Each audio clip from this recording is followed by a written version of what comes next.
The best way to put pressure on the system is to find ways, small ways, that can become a lifestyle choice, an easy, sustainable, effective lifestyle choice to passively resist and divest from the system. A good place to start is to understand how the understanding of dopamine has been used to exploit us. Now, I'm chronically ADHD, so I have known about dopamine, but reading this book, Dose Effect, Dopamine, Oxytocin, Serotonin, Endorphins, written by a neuroscientist, and the way he writes it, he makes it very clear and effective. He essentially is giving you the information and nothing more, okay? And that book allowed my brain to put together all of the areas of life that dopamine depletion affects. And one of the things that I realized is that our depleted dopamine levels are being exploited. Let me explain how.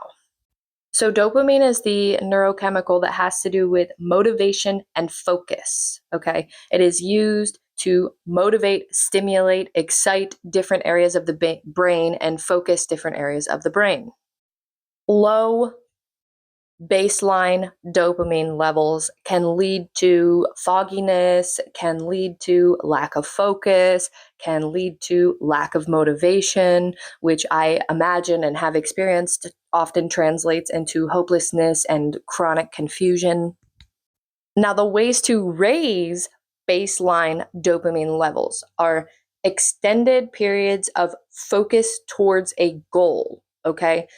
So, for example, working on a creative project, that's going to raise your baseline dopamine levels. Cleaning your home with the intent that I will have a clean home, and then you get the reward at the end of having a clean home, that's going to raise your baseline dopamine levels. Reading for an extended period of time with the intent that I am going to learn something, or like some sort of reward or achievement-based thing, raises your baseline dopamine levels. Now let's talk about what depletes your baseline dopamine levels. Anything that is, in a sense, a quick reward with no long period of focus, attention, or work or motivation, just a quick fix, a quick reward, spikes and crashes your baseline dopamine levels. So, buying things, spike, crash. Not obviously, and I'm going to say this right now, none of the things I'm listing are inherently bad. What makes them harmful to us is when they are done extremely out of balance, when we are propagandized to overdo these things. Okay, so buying things, especially things you don't actually need, you just want, is going to spike and crash your baseline dopamine levels. Eating sugary foods, spike, crash your baseline dopamine levels.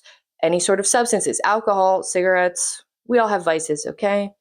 They're going to spike, crash your baseline dopamine levels, okay? And then you've got the whole element of the layering effect, okay? Oftentimes, consumerism is buying things like sugary foods, which are going to, both things are going to spike and crash your baseline dopamine levels. Now, here's the part of this that becomes exploitative. Well, it's all really, frankly, exploitative because it's conditioning consumerism, but here's the part that really solidifies it in my mind.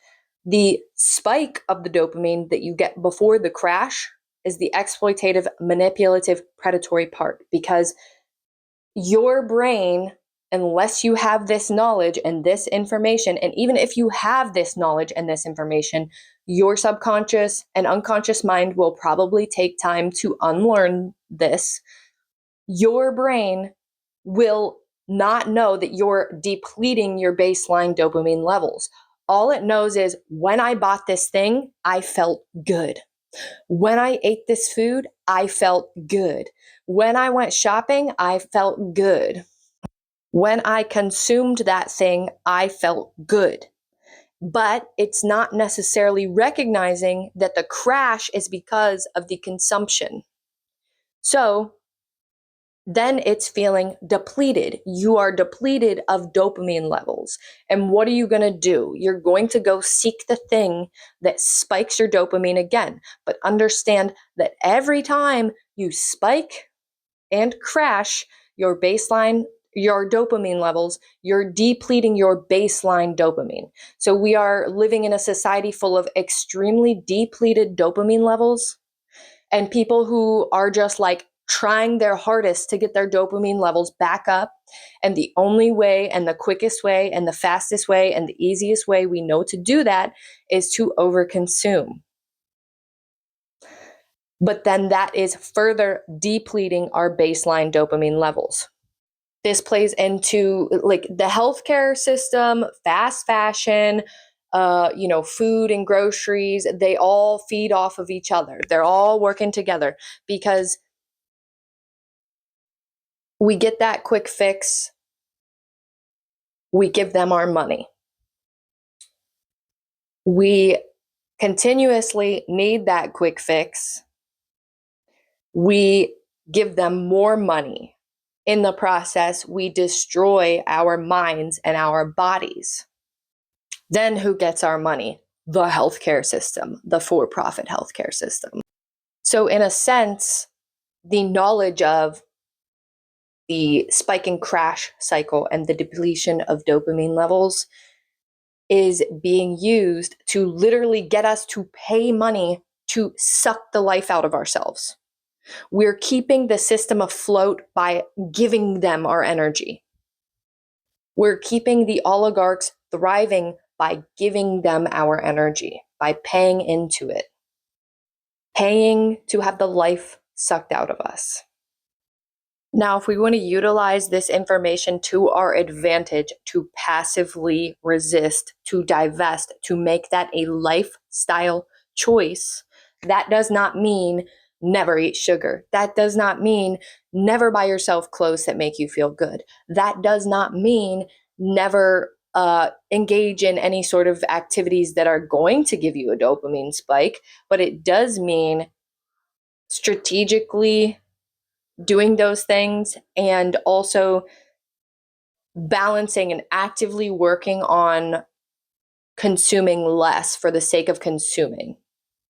It also means putting more focus on one's passions and goals in order to raise those baseline dopamine levels so that we're not seeking those quick dopamine spike that will crash and make us feel worse in the long run.